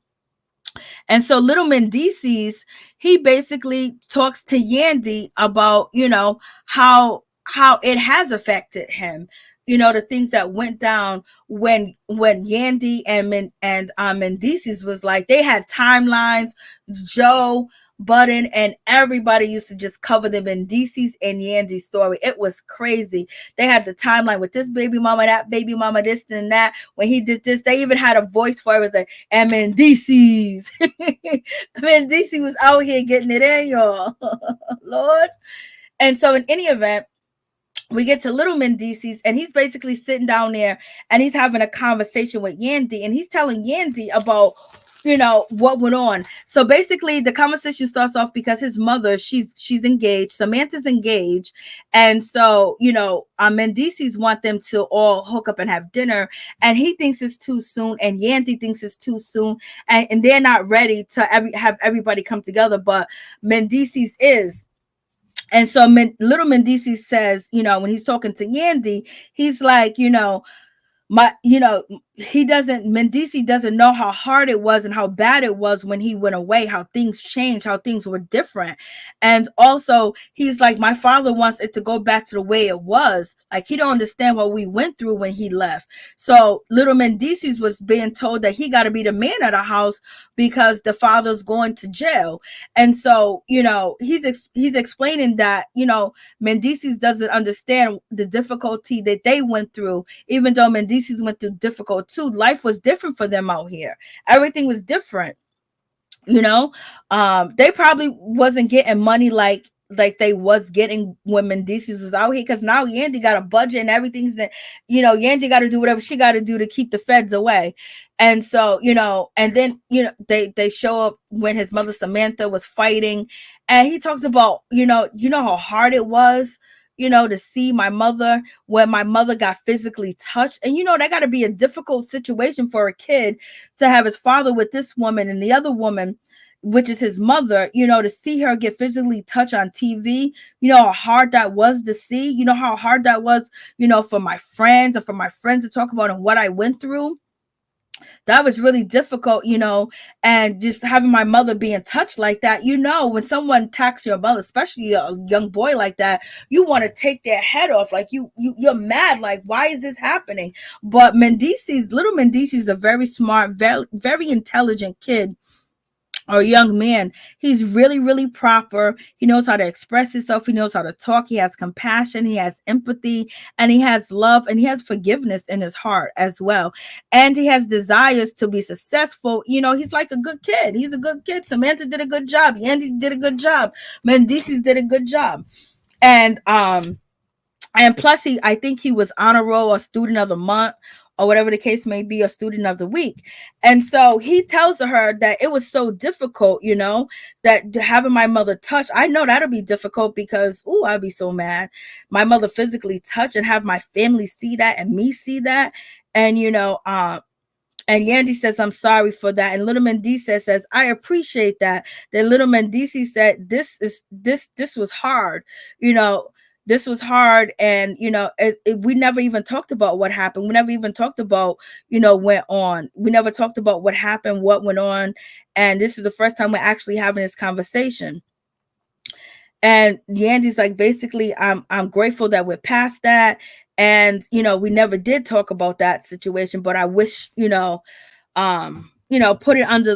put it under the rug and things of that nature. So he was basically saying to her that, after my mother was touchy, Yandy, I didn't know how to talk to you. I didn't know how to address you. And I just didn't know how to feel about that whole situation. So I apologize to you because I didn't know how to handle it. I didn't know how to deal with you. I didn't know how to do anything. And for somebody that young to say that, that's just really smart and really just, being honest and being truthful and in touch with his feelings and emotions. And she was like, you don't have to be sorry. You was a kid. You don't have to apologize. That's not your fault. And that's the first time in a long time that I seen Yandy just be, really be sorry. I think Yandy really, she felt sorry and she felt embarrassed because she tried to joke at first and she had her head down and she was looking towards the dog. But I'm glad that they got this moment on camera because I know it feels good for little Mendeecees to express how he felt because the shit happened on camera and they never ever talked about it since then until now. And he lives, with his father and his pretend wife, and Samantha, lives in Atlanta now. And so as they was having this conversation, Yandy was basically saying, she was saying, it's too much. It's too soon for us to, let's just let bygones be bygones. And then Mendeecees said, oh, I think my father's jealous. And then Yandy said, oh, he's jealous because you're going to have another man in your life. And he was like, pause, don't say that. And the reason why Yandy said that, because she don't want people to think that Mendeecees actually jealous that Samantha has a man. The son, that boy ain't lying. That boy said that he's jealous. He knows how his father feels about his mama. Okay. He said Mendeecees is jealous. And Yandy was like, oh, why? Because you're going to have a second father? I was like, Yandy, you know what he meant. He meant Mendeecees is jealous that she's getting married. And so this is Samantha. And this is how Papi Chulo, I think this is our Papi Chulo right here. And so I think because this is the guy that's continuously on her Instagram, and she's with him, and most of the pictures on her Instagram, and her son, little Mendeecees, and her other child. But I think this is on Samantha's Papi Chulo right here. Okay. See, what chicks don't realize is that friends that's a hoe sleeps with other people's dudes, but will sleep with theirs too. Yes, especially if the price is right, baby. Hoes have no discrimination. Girl, facts on facts on facts. I like Mendeecees' mom. She seems more real to me than Yandy. Lord. So I feel you, girl. I feel you. So in any event, this is Samantha. I don't know if Samantha gonna be joining the cast or whatever, but it's gonna get juicy, baby. It's already getting juicy. So and I gotta cover a lot of other shows, but I've been sick. I have a main job that I work at, so it's just like takes a whole lot more for me to do like two of my jobs at once, or one job, and then but in any event, we're gonna catch up before the week is over. So we have this whole situation. So this is Samantha. Samantha got Papi Chulo. Papi Chulo's not ugly. Papi Chulo, it's not ugly. Okay. So we get to that conversation, and then what's next? Is that it? That can't be it. Okay, so and then So, and then we move on from that and we get to what's her name? Kendra and Jock's sister. And Jock's sister tells Kendra that, hey, listen, Jock acts up he acts off impulse. He's very impulsive. He can't tell you the truth because he don't know the truth half the time. And she's basically saying that he's not going to be able to sit down and give you a schedule or itinerary of who he slept with, when he slept with. He don't know these dates. He don't know when he last slept with her. He don't know nothing. And she said, you see this bowl in my hand? I got 40 more bowls and Jock has 40 more fuck ups. And so the sister's saying to Kendra, either you gonna deal with it, you're going to put up with it, or you're going to walk away. But Jock is always going to be Jock. And he's impulsive and he has issues and he don't know what he be doing half the time. And so in any event, this is what Jock's sister says to her. And then Kendra gets into her confessional. Find the clip. She gets into her confessionals. Look at her. Just look at her. A total mess. A total mess in her confessionals. She got her hand out. He gonna be faithful to me. He ain't gonna cheat on me. He ain't gonna do nothing on me. He ain't gonna do this. He ain't gonna do that. Jocelyn's gonna get it right. He gonna be the husband that I need, girl. Call it out. Call it out. In the name of Jesus, that's what you want, girl. But I'm sorry. That's wayward. He's wayward all over the place. So in any event, she's like, he's gonna do this, and I know he is. Okay, girl, just believe. I just believe. Okay. So so you have that whole situation, and so when it comes to Kendra, she's basically saying that, hey, listen, she's in it for the long haul. She's in it to death do us part until she can't take no more, because Jock is going to challenge her. He's going to challenge her all the way. So in any event, that is it. That is like all. I covered everything of love and hip hop that has been out so far. So I shall see you guys tomorrow. Thank you guys for coming through. What do you guys know about the B Simone situation? That situation was so bad. Yes, she is. All right, good for her. Yes, that's true. But thank you guys for coming. I appreciate y'all. My throat is still in the hurt, baby. So thank you guys for coming. Please hit the like button, and I shall see you later. You'll get more content from me. It's just that I'm not feeling well. I've been going to different doctors here and there, and it seems like they just using my insurance. But in any event, keep me up in your prayers that I get a healing. I heal myself. God heal me. These doctors come with the right answer, baby. But in any event, and also pray for everyone in Florida and your families in Florida, your friends in Florida, that, that's not a lot of casualties out there and people can, put things back together, because that storm is crazy looking. It's very crazy looking. It's very crazy.